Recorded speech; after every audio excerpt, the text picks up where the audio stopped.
2 কোটি টাকার বিনিময়ে তার ইজ্জতটা ফেরত দিতে পারবেন? আপনার স্বামী যে কাজটা করে দিচ্ছে করেন।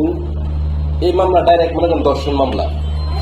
সে আপুসে করুক, কিন্তু এই জবরদস্তি বারে করুক, কিন্তু অভিযোগে কিন্তু সরাসরি দর্শন। এটা দর্শন না? এটা কোনো যত ভালো কিলে আপনার কারণ করেন না কেন, জামিন মনে করেন 6 মাসের ভিতরে মনে করেন কোনো জামিন আশাই করা যায় না।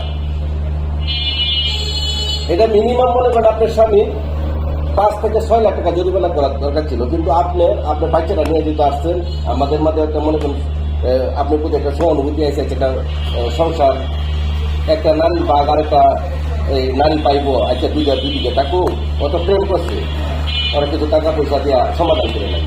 আর এটা 2 লাখ টাকার জিনিস শেষ হওয়ার জিনিস না, এটা মিনিমাম 5 থেকে 6 লাখ টাকার মনে করেন এটা আপোষের জিনিস।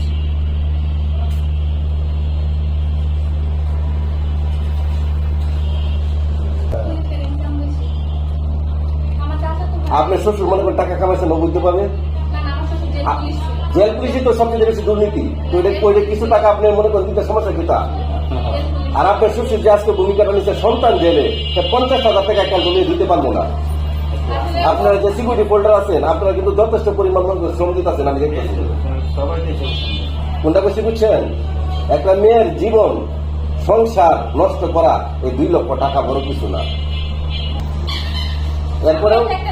এরপরে যেহেতু কান্নাকাটি করতেছেন, একটা আলোচনার সাপেক্ষে শেষ করে দিছি। নাহলে আমি যে মনে করেন দ্বারাগুলা দিয়ে মনে করেন হেঁটে ভিতরে নিয়ে বসছিলাম, 6 মাসের ভিতরে কোনো উকিলে তার পক্ষে কারো হইল না যে আমার মক্কেলে যাবেন দেন, দেখে গুলো জানা যান না, দেখে গুলো জান না।